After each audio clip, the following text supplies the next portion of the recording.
ministrações, que a igreja tem um canal no YouTube agora. O Pastor Jesus vai gravar de manhã, nós vamos gravar na quinta-feira, vamos gravar no domingo, para a gente colocar o conteúdo para que mais pessoas possam ser alcançadas pela palavra do Senhor. Amém? Você pode dizer glória a Deus por isso? Então vamos lá. Lucas 21. A gente vai ler bastante hoje, tá? Vou pedir para que vocês, se possível, né, fiquem bem quietinhos, não andem na igreja. A gente vai estudar hoje. Nós vamos falar sobre a volta de Jesus. Um assunto bem oportuno para os nossos dias. Lucas 21, a partir do verso 5. Quem achou, diga glória a Deus. Glória a Deus. Diz assim: falavam alguns a respeito do templo, como estava ornado de belas pedras e de dádivas. Então disse Jesus: vedes essas coisas? Dias virão em que não ficará pedra sobre pedra que não seja derribada. Versículo 7. Perguntaram-lhe: mestre, quando sucederá isto? E que sinal haverá de quando essas coisas estiverem para se cumprir? Respondeu ele: vede que ninguém sejais enganados, porque muitos virão em meu nome dizendo: sou eu, e também chegou a hora. Não os sigais. Quando ouvirdes falar de guerras e revoluções, não vos assusteis, porque é necessário que primeiro aconteçam essas coisas, mas o fim não será logo. Então lhes disse: levantar-se-á nação contra nação, e reino contra reino. Haverá grandes terremotos, epidemias e fomes em vários lugares, coisas espantosas e também grandes sinais do céu. Agora a gente vai dar uma pausa e a gente vai pular para o versículo 29, onde Jesus vai resumir esse sermão escatológico contando uma parábola. E ele diz assim no versículo 29: ainda lhes propôs uma parábola dizendo: vede a figueira e todas as árvores. Quando começam a brotar, vendo, sabeis por vós mesmos que o verão está próximo. Assim também, quando vocês virem acontecerem essas coisas, sabei que está próximo o reino de Deus. Em verdade vos digo que não passará esta geração sem que tudo isso aconteça. Passará o céu e a terra, porém as minhas palavras não passarão.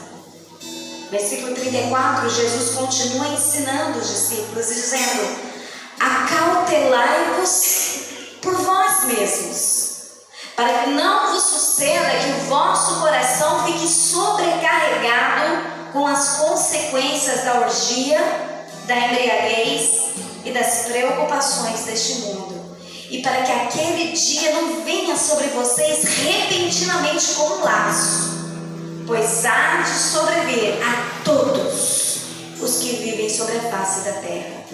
Vigiai, pois, a todo tempo orando, para que possais escapar de todas essas coisas que têm de suceder e estar em pé na presença do Filho do Homem. Abaixe sua cabeça.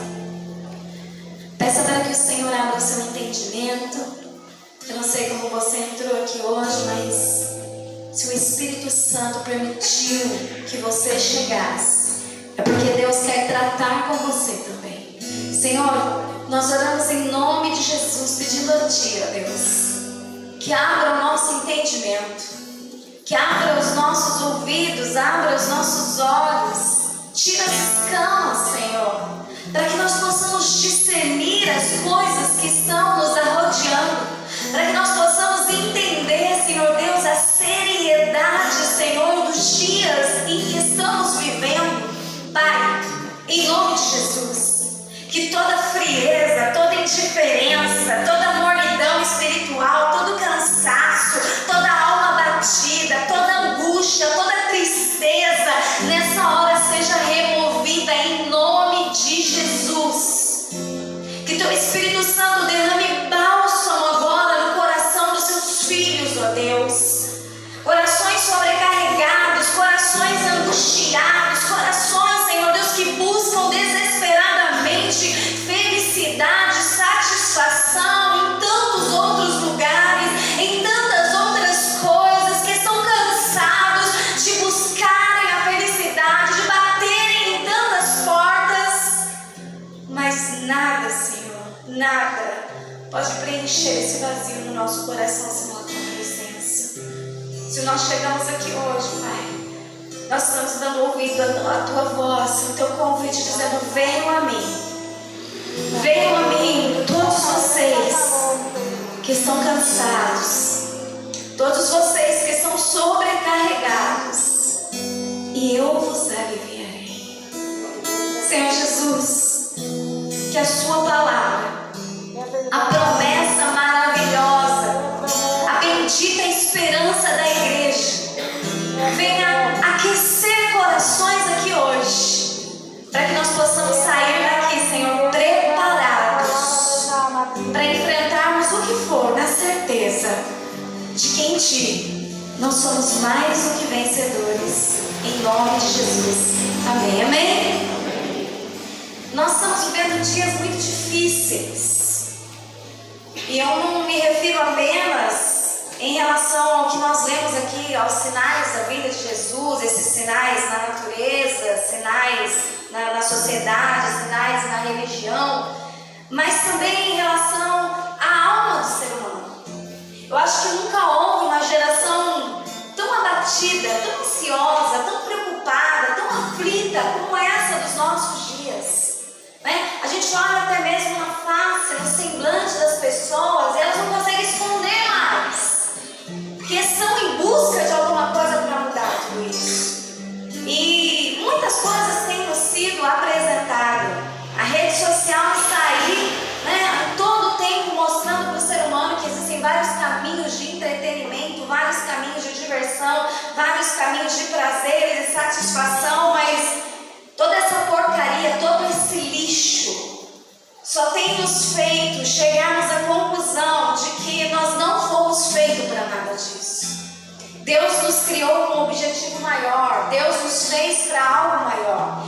E como diz a palavra do Senhor, nós devemos entender, buscar discernimento, buscar as coisas espirituais em primeiro lugar, para que aí sim, com o coração em paz, com o coração satisfeito em Deus, o Senhor possa dirigir as nossas vidas para que possamos receber todas as outras coisas que nos são necessárias. Amém? Então hoje nós vamos falar desses dias difíceis, dias que marcam um período de tempo que é cheio de dúvidas no coração da igreja, do povo do Senhor. Quando a gente fala da volta de Jesus, tem gente que não gosta nem de falar sobre isso, porque tem a volta de Jesus como algo assombroso, vai ser horrível, é tribulação, são dores, são pestes, são coisas horrorosas que vão acontecer. Tem gente que já não entende nada, que acredita em tudo que a mídia fala, porque tem muitos falsos profetas por aí, falando muita coisa que confunde a cabeça da pessoa. Quando a gente quer saber o que esses dias nos aguardam, a gente tem que correr para a fonte. A gente tem que ir para a Bíblia. A gente não tem que especular, a gente não tem que andar curiosamente buscando informações aleatórias aqui ou lá. Nós temos que ir para a Bíblia. Nós temos que nos ater àquilo que Jesus falou, aquilo que toda a Escritura está recheada sobre essa informação. Porque a volta de Jesus, gente, é a doutrina mais importante hoje para a igreja, para aqueles que já são salvos. Depois da salvação, o que é que a igreja precisa mais? O que é que a igreja anela mais? Qual é o nosso maior desejo? Senão a volta do nosso Senhor e Salvador Jesus Cristo. Então a gente vai falar um pouquinho sobre isso. Primeiro, deixa eu só passar uma informação aqui, para termos de esclarecimento. Ninguém sabe o dia certo. Eu não vim aqui para falar para vocês, vai ser daqui 10 dias, ou vai ser hoje, vai ser a semana que vem, porque eu estaria sendo herege. A própria Escritura diz, o próprio Jesus disse que ninguém sabe o dia certo. E existem várias vertentes de interpretação no meio da igreja diferentes. Você vai ver cristãos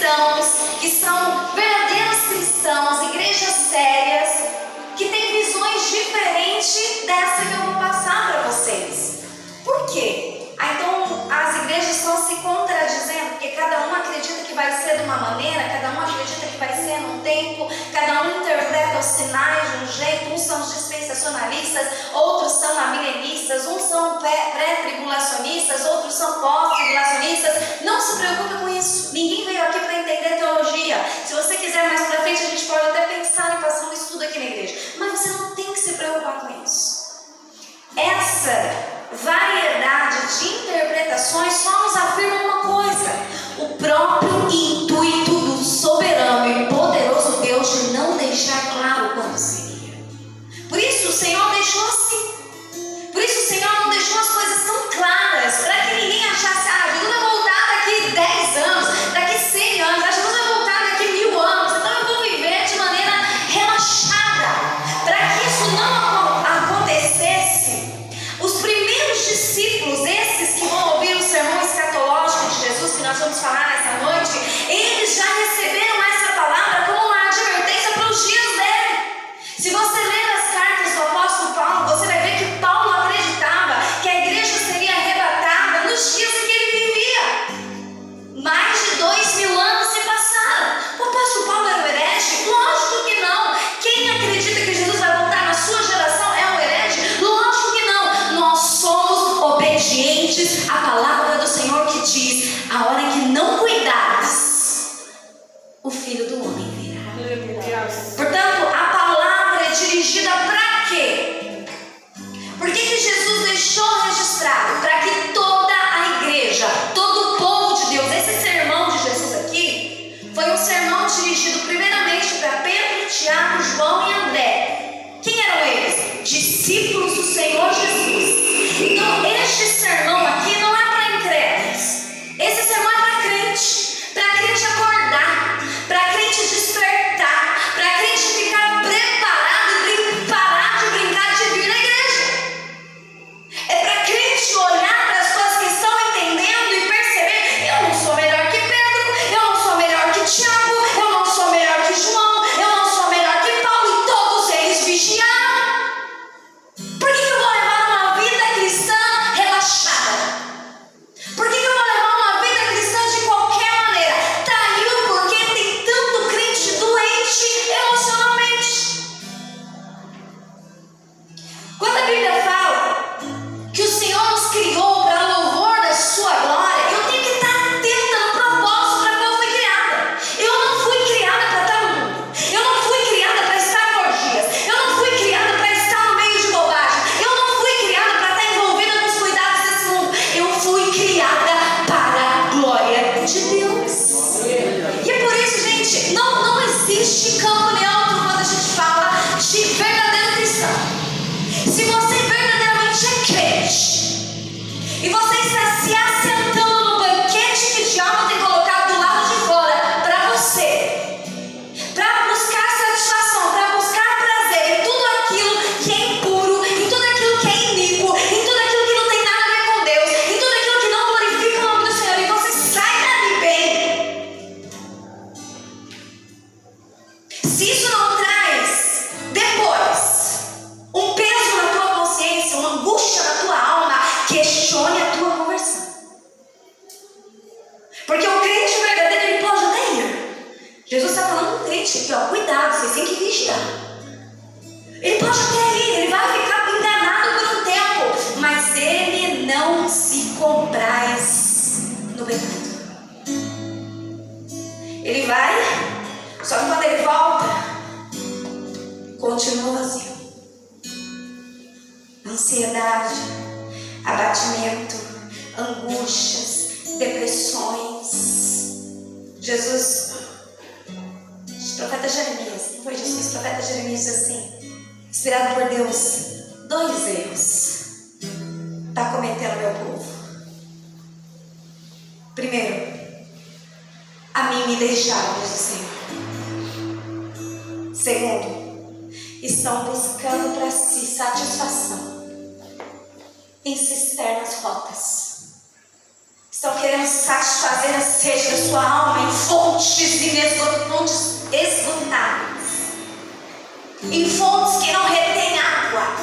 Assim é o crente que está dormindo.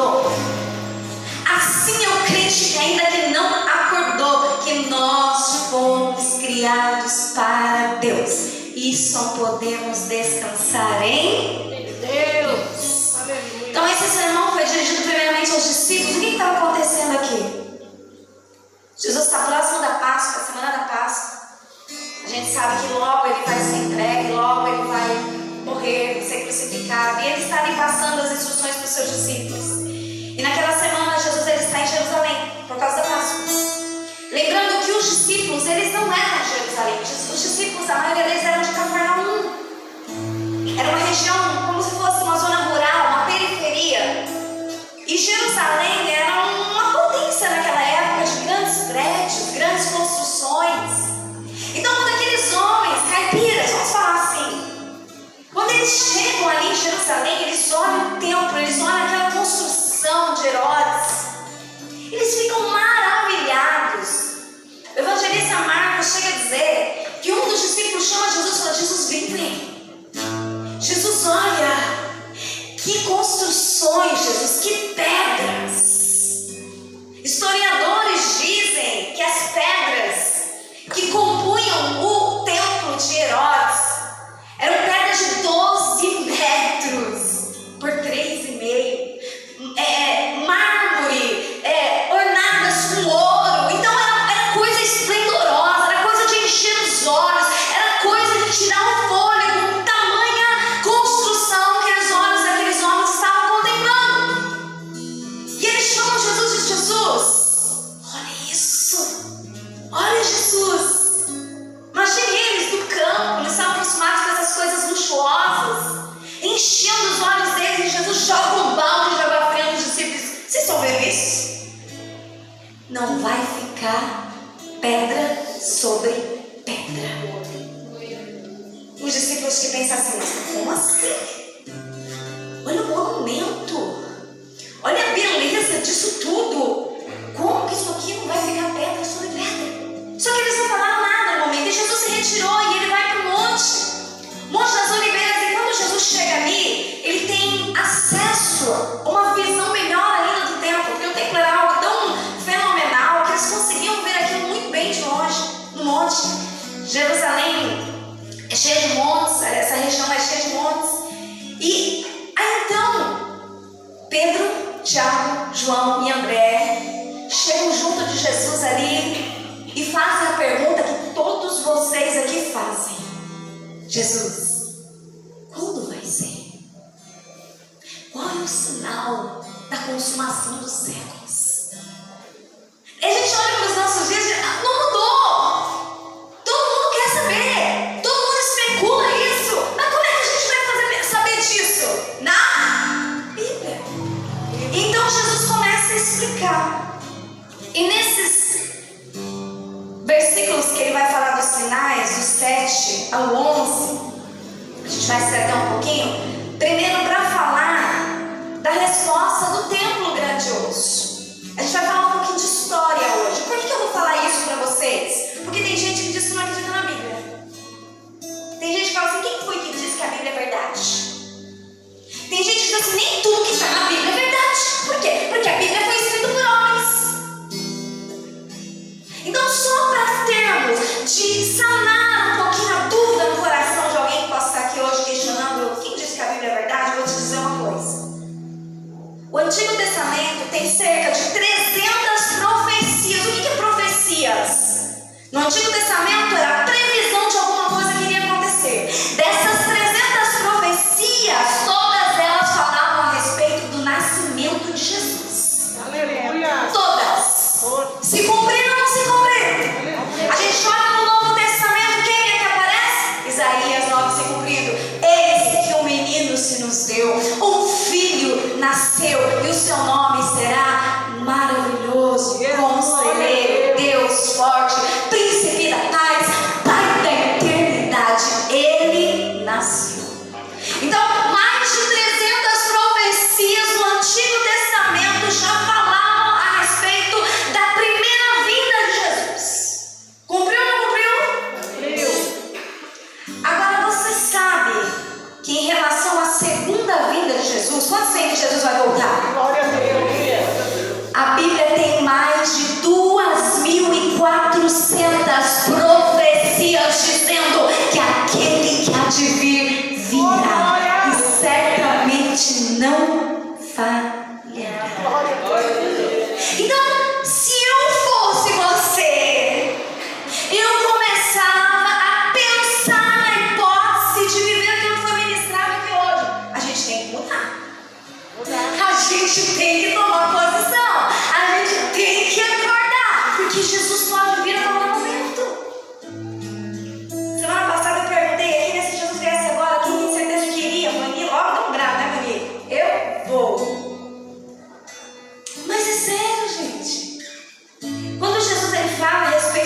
sinais, depois a gente vai falar um pouquinho sobre isso. Ele diz que ele está falando para que os discípulos cuidassem da vida espiritual deles. A gente cuida de tudo. A gente cuida da casa, a gente cuida dos filhos, a gente cuida da família. É errado isso? Não, de jeito nenhum. Você tem que cuidar mesmo. Mas e da sua vida espiritual? E da sua vida espiritual? Você está cuidando da sua alma? Ah, eu vou no médico, eu não estou falando da vida espiritual. E Jesus fala que os últimos dias seriam tão difíceis que quem não estivesse cuidando da vida espiritual ia ficar enganado. Ia ser enganado. Ia ficar no meio do caminho. Ia ficar perdendo tempo. Ia viver batido. Ia viver tomando surra do diabo. Jesus não está falando para ele, ele está falando para apóstolo, para discípulos. Se acontecer para a igreja, para mim, para você, não tem pastor, não tem presbítero, não tem apóstolo, não tem homem nenhum aqui nessa terra que não precise dessa advertência. Eu preciso vigiar. Eu preciso cuidar da minha vida espiritual. Voltando à profecia, esse templo de Herodes, o segundo templo, que foi reformado pelo rei Herodes, era um templo luxuosíssimo, era um templo enorme. 40 anos depois dessa profecia de Jesus, isso é história. 40 anos depois, 70 depois de Cristo, Tito, general Tito, enfrenta lá um combate com os judeus que decidem se rebelar contra Roma. Uma parte dos judeus tentaram se rebelar contra Roma, o imperador, o império naquela época. O general Tito, ele cerca Jerusalém, ele saqueia aquele templo de Herodes, ele tira todas as riquezas, todo o ouro, tudo que continha de valor de dentro do templo. E então ele faz andaimes enormes de madeira e tudo que é combustível cercando aquele templo. E Tito taca fogo naqueles andaimes. Em pouco tempo, aquelas pedras não resistiram ao incêndio. Mais de 1 milhão de judeus morreram. Houve a maior diáspora de judeus, maior do que a da Babilônia, maior do que da Síria, a maior diáspora de judeus. E a partir de 70 depois de Cristo, isso é história. O Estado de Israel não existe mais. Milhões e milhões de judeus foram espalhados pelo mundo inteiro. Israel some do mapa. E Jesus disse: você está vendo isso, Pedro? Você está vendo, Tiago? Você está vendo, João? Está vendo, André? Não vai ficar pedra sobre pedra. A profecia cumpriu ou não cumpriu? Agora dá uma paradinha que a gente vai voltar a falar sobre isso. Deixa eu só dar uma pincelada no que a gente leu agora, dos versículos 7 em diante. Perguntaram a mestre: quando sucederá isso e que sinal haverá de quando essas coisas estiverem para se cumprir? Aí Jesus vai responder para ele: olha, que ninguém engane vocês, porque virão muitos em meu nome dizendo sou eu, e também chegou a hora. Jesus fala da apostasia.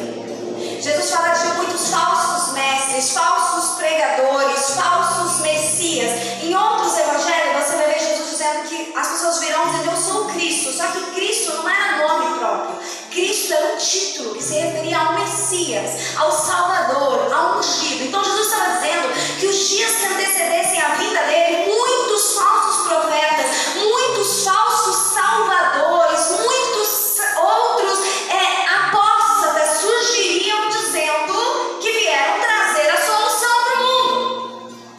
E isso tem acontecido. A gente vê que a igreja, está inchada. O avanço, da pregação apóstata, a pregação não genuína, tomou as redes sociais, tem tomado vários países, tem tomado nossa nação. Chega até nos envergonhar, porque muitas vezes nós somos taxados de falsos profetas, vocês de bobos por estarem seguindo falsos profetas, porque muitos estão nas redes sociais se apresentando como salvadores, como os detentores da verdade, em nome da igreja evangélica.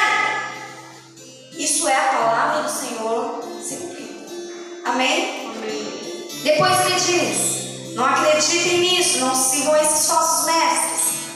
Vocês vão ouvir falar de guerras e revoluções, mas não se assustem, porque é necessário que primeiro essas coisas aconteçam mesmo, mas o fim não será logo. Em outros evangelhos, deixa eu só dar um parênteses aqui.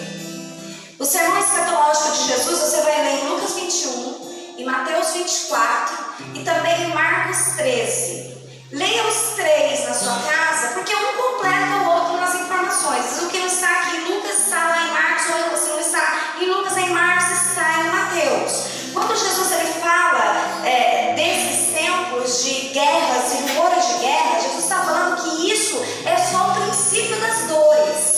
Eu já falei algumas vezes aqui para vocês que as dores em que Jesus ele se refere aqui, ele compara uma mulher de parto.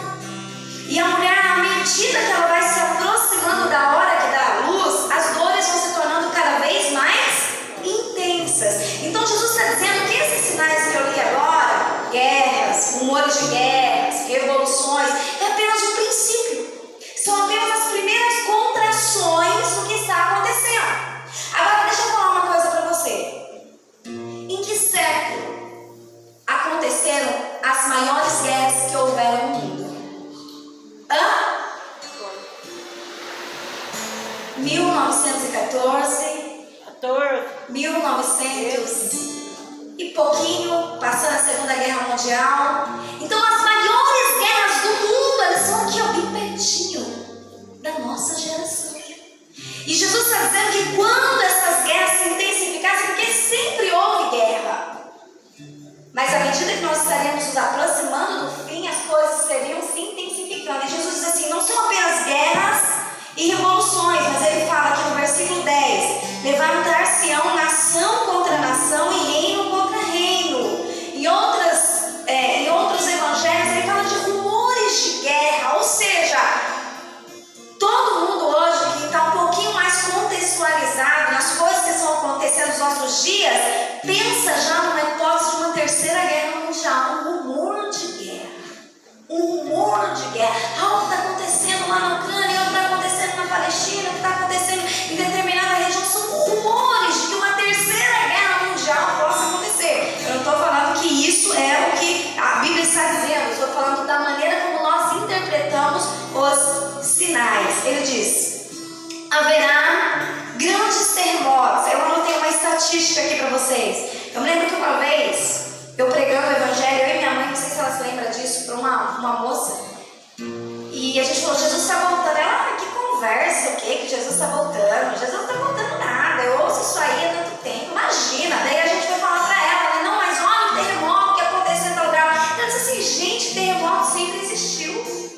Terremoto sempre existiu. E é verdade, sempre houveram terremotos, mas desde que houve, a ciência podendo medir as contrações da Terra, que a gente tem registrado esses terremotos, a gente vê que a quantidade de terremotos ela tem se multiplicado. Olha só, de 1890 a 1930, apenas 8 terremotos haviam sido registrados, segundo a pesquisa geológica dos Estados Unidos. De 1930 a 1960, 18 terremotos. Olha o número. De 1960 a 1979, 64 terremotos. De 1890 a 1996, mais de 200 terremotos. Você duvida que Jesus está voltando? Aí ele fala de epidemias. A gente não quer nem falar sobre isso.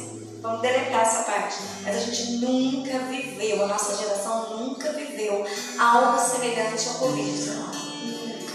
Só que quando ele fala de epidemias, não é somente o vírus, sem bactérias, sem doenças, HIV, câncer, como tem gente morrendo de câncer. E aí a gente pensa, puxa, a tecnologia tem se avançado tanto. Tem ou não tem, gente? Daniel 12 diz que nos últimos dias o saber se multiplicaria. Gente, a tecnologia está inédita. As pessoas conseguem fazer cirurgia hoje, como a gente ouviu, apenas colocando lá um fiozinho, né, Michele? Dentro da barriga e corta e puxa, sem fazer toda aqueles cortes invasivos. Consegue até operar um bebezinho no ventre da mãe sem abrir a barriga e tirar o bebê. A ciência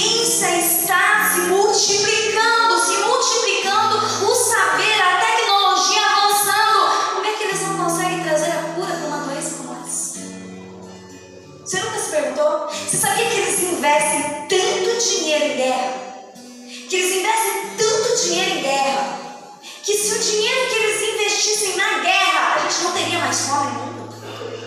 A fome seria banada, seria saciada, se o dinheiro que se envolve, que se investe em guerras, fosse investido em coisas boas. Epidemias em vários lugares, coisas espantosas, fomes também, em outras versões, e grandes sinais do céu. Aí a gente vai parar aqui, Jesus ele vai continuar registrando, e a gente vai para o versículo 29, onde Jesus vai contar uma parábola, como se fosse assim para contextualizar todos os sinais que ele estava dando e o que ele esperava daqueles que estivessem ouvindo o sermão escatológico dele. Quantos estão ouvindo aí de glória a Deus? Glória a Deus. Versículo 29, Jesus vai dizer assim: ainda lhe propôs uma parábola dizendo: veja uma figueira, preste atenção nisso, veja a figueira. Se você trouxe marcador, se você trouxe caneta, anote isso, porque é muito importante você entender. E todas as árvores. Ele coloca a figueira, apresenta a figueira aqui nessa exposição separada das outras árvores. E ele diz assim: quando começam a brotar, quando vocês olham, vocês sabem por vocês mesmos que o verão está próximo. Assim também, quando vocês virem acontecer essas coisas, esses sinais que a gente falou aqui, sabei que esse é o próximo reino de Deus.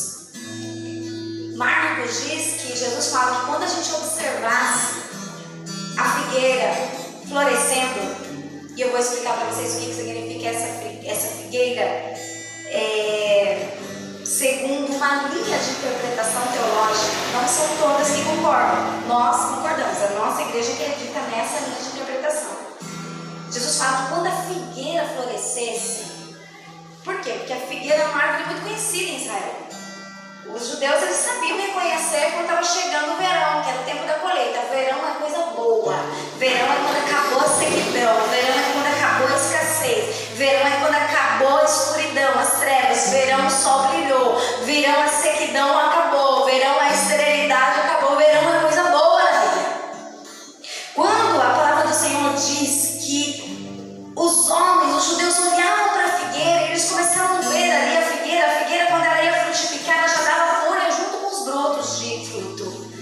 Quando eles olhavam aquela figueira verde, quando eles olhavam os brotinhos da figueira, eles já tinham certeza: chegou o verão, a gente está muito perto. E em Marcos 13, Jesus usa essa ilustração para falar: quando vocês olharem a figueira e vocês começarem a ver os brotinhos ali, vocês começarem a ver aquela figueira florescendo, tenham certeza que eu estou às portas. Oh, glória! Então eu vou falar para vocês como a gente interpreta a figueira. Isso é muito importante, preste bastante atenção.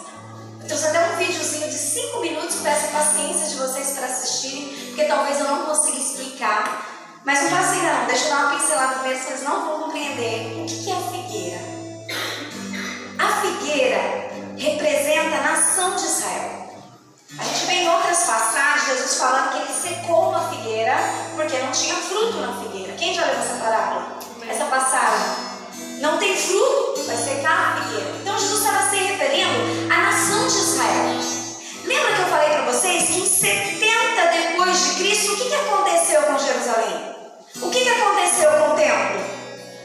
Não ficou pedra sobre pedra. Ah, pastora, mas o pessoal vai viajar para Jerusalém, eles conseguem ver o muro das lamentações. É a única coisa que sobrou daquele templo. Mas detalhe, o muro das lamentações não eram muros do templo. Eles eram muros de arrimo que sustentavam os muros do templo.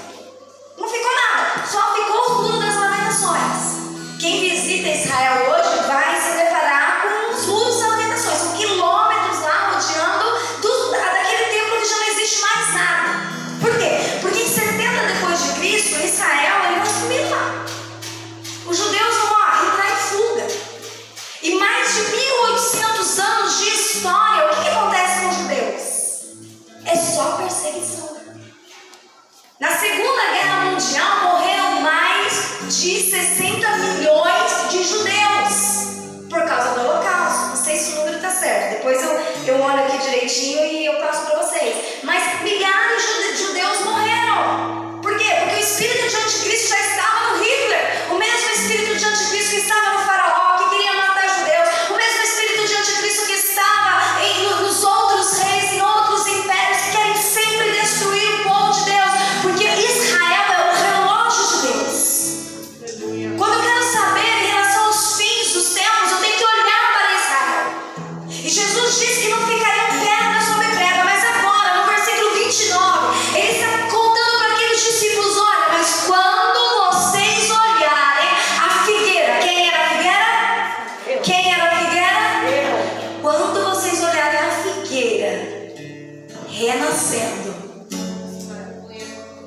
os judeus voltando, Oh, glória! a vida continuando naquela nação, Israel tornando a ser um estado. Vocês podem ter certeza, Marcos 13 diz assim, ó, volta um pouquinho a sua Bíblia para ver o que Marcos fala a respeito. Versículo 28, Marcos 13, quem achou, diga glória a Deus. É a mesma passagem, só que agora é Marcos que está relatando. E Marcos traz alguma coisa a mais do que Lucas relata. Ele diz assim: aprendei, pois, a parábola da figueira. Quando seus ramos se renovam e as folhas brotam, saibam que está próximo o verão. Assim também vocês, quando virem acontecer essas coisas, sabei que está próximo as portas. E ele diz assim: em verdade eu vos digo que não passará esta geração sem que tudo isso aconteça. Passará o céu e a terra, porém as minhas palavras não passarão. Então o que estava acontecendo? Estava tudo destruído. 40 anos depois da profecia, 70 depois de Cristo, não existiam mais judeus ali. Eles foram espalhados por todos os cantos do mundo. A Rússia era povoada por judeus, a Alemanha, haviam judeus em todos os lugares. Mas eles não podiam voltar para a sua terra porque eles não tinham mais terra. E existem várias profecias bíblicas. Eu marquei algumas aqui, você não precisa anotar, mas Isaías 66, Isaías 23, Jeremias 31 profetizam que Israel tornaria a viver. Aleluia! Isaías 63 então diz assim: acaso pode uma nação nascer em um dia? Como isso? Mas Jesus disse que quando a figueira voltasse a brotar, o fim estava próximo. O que aconteceu? Segunda Guerra Mundial, milhares de judeus mortos. Os britânicos tomam posse daquela região. Depois, as guerras acontecendo, eles abandonam o território. Então a ONU vai fazer uma votação entre aqueles países da Palestina para ver a possibilidade de devolver aquele território a Israel, porque existiam judeus espalhados no mundo inteiro. Mas detalhe, naquela assembleia da ONU, a maior parte daquelas pessoas que compunham aquela assembleia eram pessoas que estavam diretamente ligadas aos árabes da Palestina. Então era impossível que Israel tornasse a ser uma nação se dependesse daqueles votos. Gente, olha como a história é linda e maravilhosa. Mas por causa de um brasileiro, por causa de um diplomata brasileiro chamado Oswaldo Aranha, ele paralisou toda aquela sessão de votação na ONU e ele pediu 3 dias para convencer aqueles que ainda estavam em dúvida, para que a votação pudesse acontecer e Israel pudesse retornar a ser um Estado. 14 de maio de 1948, Israel, a figueira, floresce. Os judeus recebem uma lei que eles podem voltar e povoar a sua terra. Quando eles chegam lá, gente, é uma alegria. Pensa, mais de 1.800 anos de história, Israel não existia mais. E Jesus diz que nos últimos dias a figueira tornaria a florescer.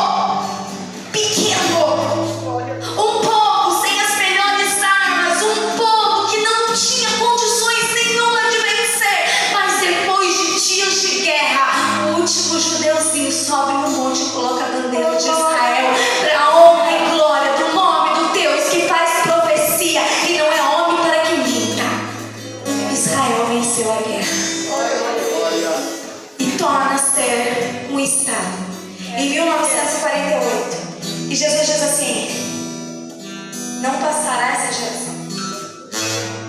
A geração da minha avó não viu a semente florescer, a figueira florescer. Mas a nossa geração, Oh, glória!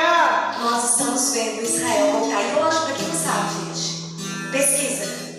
Essa nação minúscula é a terceira maior potência bélica do mundo. Glória a Deus. Você ainda não acredita que Deus existe e Ele é o Deus de Israel? Glória a Deus. Ó esperança de Israel. Glória a Deus. Israel, a ciência de Israel é exportada para o mundo. Israel é uma região de clima ruim, é uma região desértica, uma região que não tem água, mas é uma potência agrícola. Pesquisa no Google, hoje a gente tem facilidade. Pesquisa os jardins floridos no deserto. Como explicar um lugar que não tem água? Ele. Como aquelas frutas, como aquela plantação, como aquela vegetação. Ele. Agindo Deus, quem impedirá? Dança o videozinho dessa moça. Glória a Deus. Obrigado, Faz isso Jesus. pra mim, por favor. Obrigado, Jesus. 5 minutinhos só, gente. Preste atenção. Shalom, bem-vindos de volta ao Israel com a Aline. Hoje a gente está aqui em Tel Aviv, na rua Osvaldo Aranha, que foi o brasileiro que ajudou a criar o Estado de Israel. Venham comigo descobrir essa história surpreendente e emocionante. Para começar a entender essa história, a gente tem que voltar 2000 anos atrás, quando os romanos vêm e destroem Jerusalém e Israel. E eles mandam os judeus para o exílio. Os judeus todo esse tempo quiseram voltar para sua terra, mas não podiam por causa dos governos estrangeiros que estavam aqui. E durante o exílio houve muitas perseguições, entre elas o Holocausto, que culminou com a morte de 6 milhões de judeus, entre eles o irmão do meu avô. E quando parecia que tudo estava perdido, vai surgir uma luz no fim do túnel.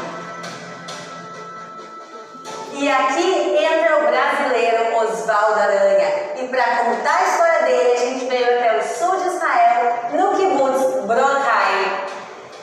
Em 1947, 2 anos após o Holocausto, os britânicos que governavam Israel, eles resolvem deixar o país.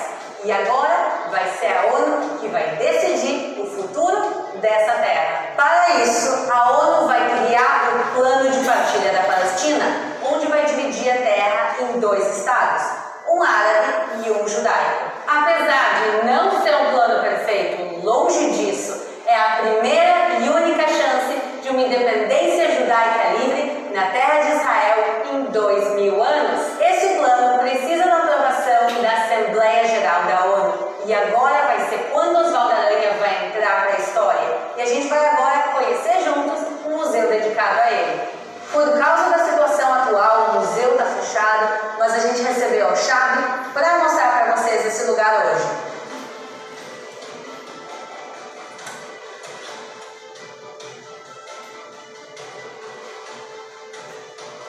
Estava tudo pronto para começar a votação e Osvaldo Aranha, que presidiu a Assembleia, com este martelo, ele sabia que não se teria voto suficiente para o plano ser aprovado, já que todos os países árabes votariam contra. Então ele faz uma coisa surpreendente e ele quebra todos os protocolos. Osvaldo Aranha vai suspender a votação por 3 dias, tempo suficiente para conversar com os países indecisos e explicar a oportunidade única que estava em jogo naquele momento. E no dia 29 de novembro, quando ele acreditava ter suficiente votos, ele retoma a votação. Those who are in favor will say yes, those who are against will say no. And the abstainers always think they know what to say. Argentina, abstention, Australia.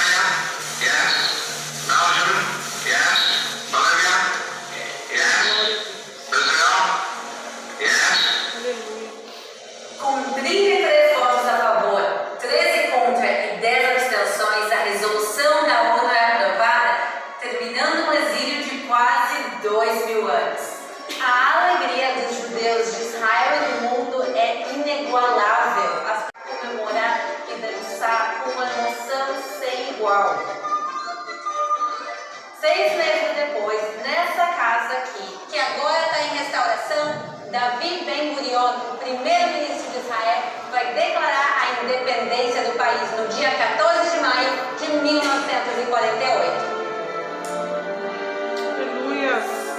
E a alegria da independência é interrompida pela declaração de guerra de todos os países árabes vizinhos. E depois de uma guerra muito sofrida, contra todas as probabilidades, Israel sai vitorioso. Glória.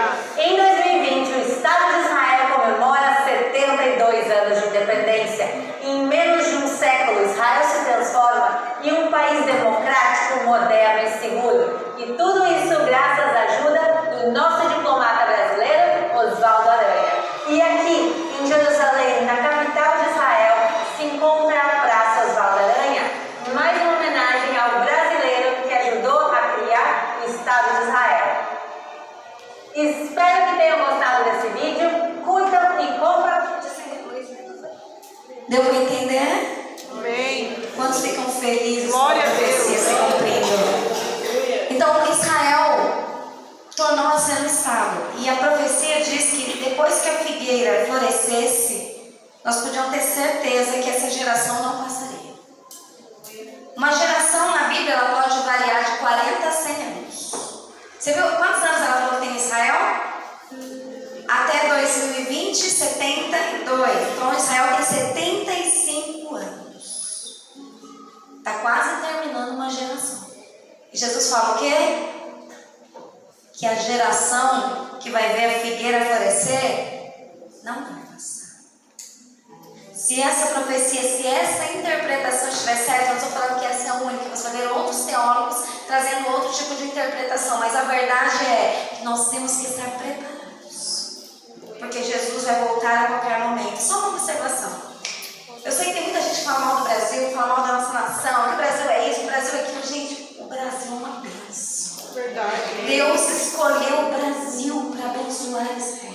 Glória a E a Bíblia diz, olha, eu abençoarei os que te abençoarem. Se nós abençoamos Israel, você acha que Deus não vai abençoar a nossa nação? Vocês não tem que se preocupar. Quem está no poder é X, é Beltrano, gente, não importa.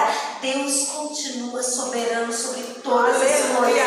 O nosso país é um país abençoadíssimo. A gente não tem guerra, a gente não tem fenômenos naturais, desastres naturais. A gente tem uma vegetação maravilhosa, riqueza.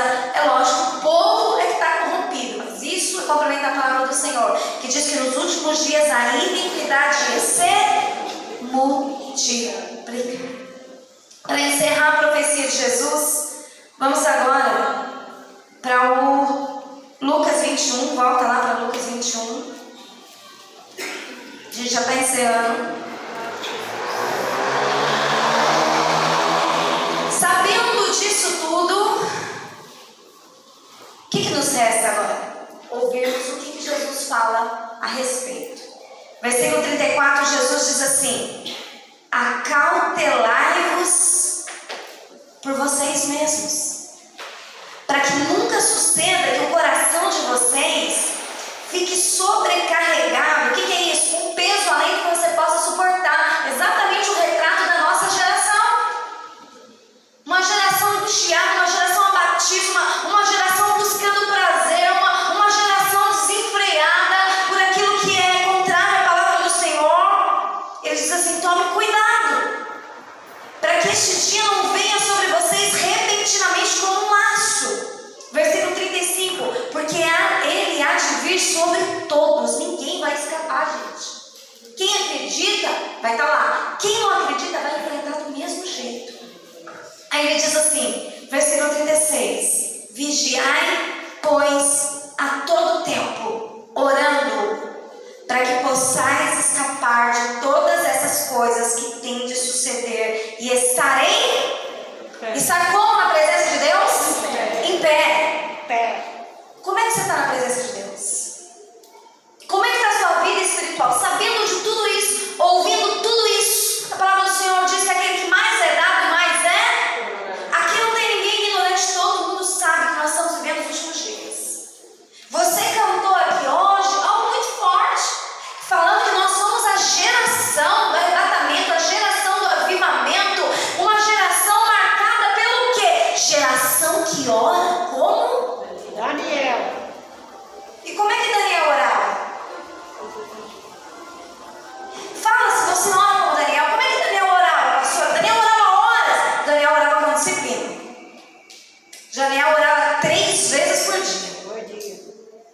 podia ter qualquer outra prioridade. Chegou a hora de cuidar do espírito, de cuidar da alma. A maior prioridade era aquela.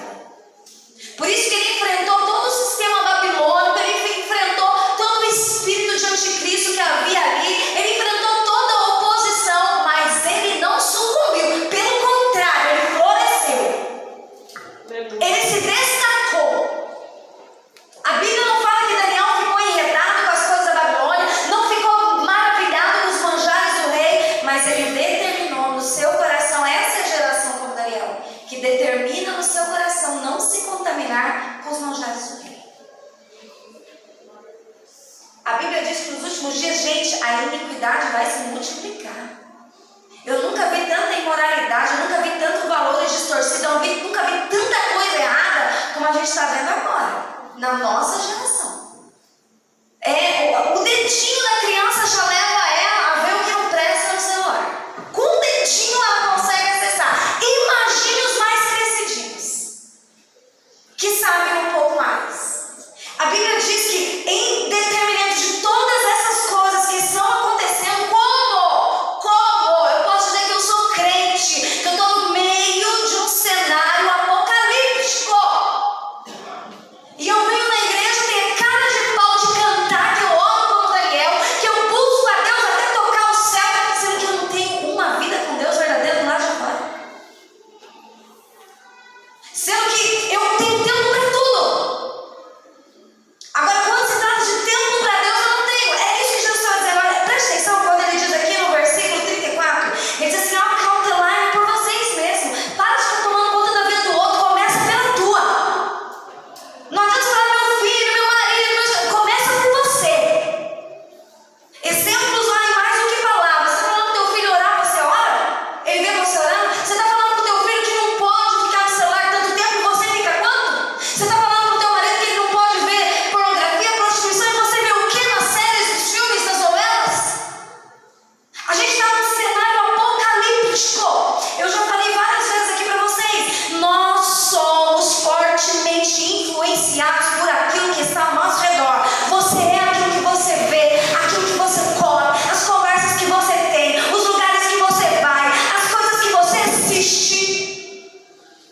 Eu só sou geração que ora como Daniel se eu tenho a mesma determinação de Daniel. Ele não vai mudar as coisas para mudar você. Ele deixou a palavra dele dizendo, olha, as coisas vão, é esse curso aqui que vai correr. O mundo não vai melhorar, o sistema não vai melhorar, as coisas estão indo de mal a pior, gente. As coisas estão acontecendo. Cadê a igreja militante que canta vencendo o bem de Jesus, mas que verdadeiramente coopera com esse exército? O que a gente faz para o reino? Ele diz aqui, olha, tome cuidado por vocês mesmos. Por quê? Olha como os últimos dias vão nos pegar de maneira desprevenida. Jesus fala no começo desse sermão que serão os dias como os de Noé. Por que os homens vão ficar sobrecarregados com os cuidados dessa vida? Ele fala de orgias. Eu não vou nem entrar em detalhes aqui, porque eu quero acreditar que eu estou falando com um crente que não comete esse tipo de coisa. Imoralidade, impureza, sexo fora do casamento, pornografia, adultério. Coisas que a gente falou aqui a semana passada, falou na quinta-feira, coisa que nem sequer deve passar perto da gente. Sensualidade, homossexualidade, promiscuidade. Pelo amor de Deus, gente! Como que a gente quer viver uma vida forte, uma vida espiritual sadia, sermos usados por Deus, sermos cheios do Espírito Santo, pregarmos o Evangelho e vermos vidas sendo alcançadas, avisarmos o perdido, porque você tem a maior e melhor notícia que o mundo precisa. Você pode ser salvo de tudo isso somente pela graça. Como é que as pessoas vão dar crédito? Elas olham pra gente e falam o quê? Crente igual você? Crente igual você, que fala um dos outros, que vive em safadeza, que bebe, que fuma, que cheira, vai na balada, que é indecente, que é imoral, que fala palavrão, crente que nem você. Jesus disse assim, olha, tome cuidado por vocês mesmos, para que não suceda que o coração de vocês fique sobrecarregado. Parece que estava falando da nossa geração. Uma geração que come porcaria, come porcaria, come porcaria, come porcaria, está doente, está anêmico, porque não tem vitamina. Mas não para de comer porcaria. Se a pessoa está doente, ela está com colesterol alto, o Senhor Jesus passou por isso sempre, agora nós sempre no anterior aqui na mesma situação. O que você faz quando o médico fala para você está doente? Você está com colesterol alto, você está com diabetes, o que você faz? Você vigia o que você come. Jesus está falando, olha, cuidado com a vida espiritual de vocês. Vocês não têm vontade de orar mais, vocês não querem ler a Bíblia, não querem nem vir para o culto, não querem pregar. Quando se trata das coisas de Deus, não tem ânimo nenhum mais, não tem alegria nenhuma mais. Gente, quando ele fala da figueira, sabe o que ele fala? Quando a gente olhasse os sinais, não é para a gente estar baixo. Não é para a gente estar falando, meu Deus, Jesus está voltando, o Apocalipse está ali, vai todo mundo morrer. Não, a Bíblia fala, olha o que ele diz no versículo 28. Olha comigo, leia comigo para a gente encerrar, que eu sei que o horário está avançado. Ele diz assim: santo é o nome do Senhor. Ora, quando começarem essas coisas a acontecerem, exultai, diz o Senhor, e erguei a vossa cabeça, porque a vossa redenção está se aproximando. Oh, glória. Quando a gente olha tudo isso acontecendo, peraí, como que o crente vai reagir nesses dias? Ai, meu Deus do céu, é a crise. Ai, meu Deus do céu, é a guerra. Ai, meu Deus do céu, é o Covid. Ai, meu Deus do céu, é a pandemia. Ai, meu Deus do céu, mas não tem convênio médico. Ai, meu Deus do céu, tá todo mundo morrendo de câncer. Ai, meu Deus do céu, a escola tá assim. Ai, Jesus Cristo, mas não tem emprego. Peraí. Aquietai para você saber que eu sou Deus do Senhor. Esse Deus que fez uma nação extinguida há quase 2000 anos florescer, não é fiel para cumprir o que ele está prometendo. Então seja o que você canta, seja a geração que busca Deus com seriedade, não com brincadeira. Sai daqui hoje e fala: Deus, eu quero minha família restaurada, eu quero meu casamento restaurado, eu quero meus filhos santos, eu quero meus filhos livres da boca do leão, eu quero, Senhor, uma igreja cheia do Espírito Santo, eu quero ver vidas se rendendo ao Senhor, eu quero ver, Senhor Deus, as suas bênçãos. A tua palavra diz assim, gente, tudo tão simples. Isaías 1:19, para a gente encerrar, o Senhor diz assim: se vocês quiserem, só se você quiser, e me obedecer, vocês vão comer o melhor dessa terra. A gente nasceu no Brasil, século XXI, essa geração da figueira. Se a gente nasceu agora, em território tão abençoado, com essa liberdade religiosa que a gente tem por enquanto, porque a gente não se entrega ao Senhor verdadeiramente, para que Deus, gente, se existe um padrão que não deve nada para ninguém, Deus. Aleluia. Se você coloca a mão no arado, se você se entrega em prol do reino de Deus, se você decide viver uma vida como Daniel: Senhor, a minha vida é para te servir, a minha vida é para a tua glória, a minha vida é para o teu louvor, eu vou abdicar, Senhor Deus, tudo que é impuro, tudo que é orgia, tudo que embriaga, tudo que tira a minha sanidade, todas as coisas que o mundo está oferecendo, Senhor. Esquecendo-me de tudo isso, eu vou olhar para o Senhor, porque eu sei que eu tenho uma corrida ainda. Aleluia. Se você coloca a mão no arado, gente, se você veste essa bandeira, se você levanta essa bandeira do Evangelho, você pode ter certeza, o Senhor, Ele vai abrindo todos os caminhos para você. Aleluia. Deus trabalha para aqueles que esperam nele. Não adianta a gente vir na igreja uma vez por semana e achar que a nossa vida vai mudar milagrosamente se a gente não acredita. E se acredita, não sei que fé é essa que vocês têm que não vive. Porque se eu acredito, se eu olho tudo isso que ele está falando, peraí, gente, mais de 2.400 profecias falam que ele vai voltar.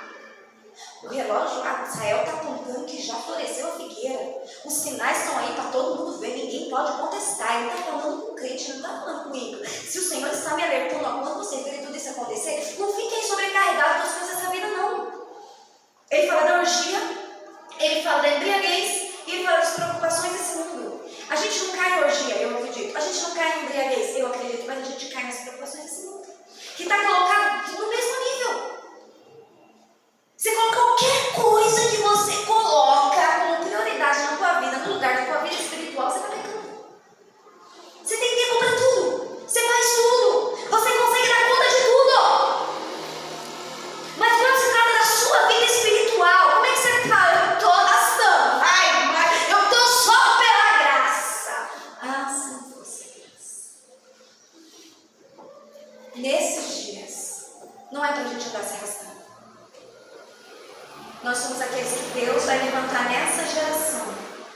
para alcançar os perdidos. Aleluia. Nós somos aqueles que Deus vai encher do Espírito Santo nessa geração para mostrar para esse mundo caído que Ele é o Rei dos Reis e o Senhor dos Senhores. Porque a qualquer momento a trombeta vai soar. E aí, gente, tchau. Tchau. Tchau. Problema.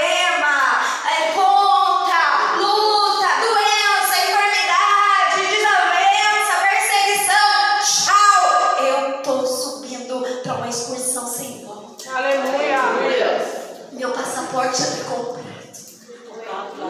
Vale a pena. Toda a era cristã enfrentou inúmeras perseguições. Sabe por que eles não sucumbiam? Sabe por que eles morriam pela fé?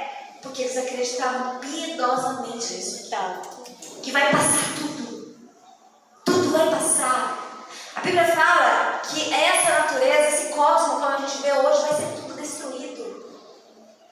Mas o Senhor tem para nós um novo céu e uma nova terra.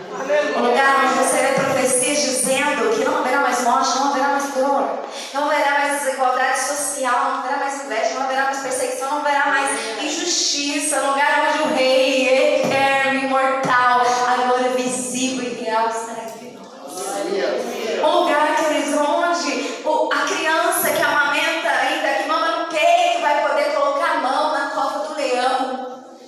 Aleluia. Os animais serão dóceis. Glória a Deus. Não haverá desarmonia entre a criação, nem sobre os humanos, nem sobre os animais. Uma liberdade, uma paz eterna. Glória a Deus. Que a gente possa sair daqui hoje pensando somente nisso, Senhor. Eu sei que os dias são difíceis. Eu sei que as coisas estão acontecendo, mas o meu coração, ele pode descansar no Senhor, porque é um Deus que cria todas as coisas do nada. Um Deus que faz uma nação florescer em um dia. É o mesmo Deus que cuida da minha, que cuida da sua, que cuida da nossa família, que cuida das pessoas que nós amamos. Glória a Sabe o Deus. que é perda de tempo? É não dar ouvido para Ele. É tentar levar uma vida na força do teu próprio braço. A Bíblia diz assim: maldito homem que confia no homem e faz o seu braço mortal a sua força. O homem, a Escritura diz que ele é como uma árvore do campo. Um dia ele floresce, ele está no seu vigor verde, mas de repente ele murcha e ele morre. Do pó viestes, ao pó tornarás. O que é eterno foi a alma que o Senhor nos deu, que estará diante dele. Você crendo ou não crendo? Eu creio. A Bíblia diz que todos que vivem sobre a face da terra vão estar diante dele. Que a gente possa estar sempre aqueles que vão ver o Senhor dizendo assim: venham benditos de meu Pai, para o reino que está preparado para vocês desde a fundação do mundo. Oh, E glória. a gente vai estar lá, e a gente vai ver os que morreram em Cristo. A gente vai encontrar as pessoas que nós amamos, mas morreram na fé. E nós vamos estar lá, e à vontade com muitas pessoas dizem: eles não vão se lembrar, eles vão se lembrar sim. Eles vão olhar e dizer: oh, filha, você pai. Aleluia.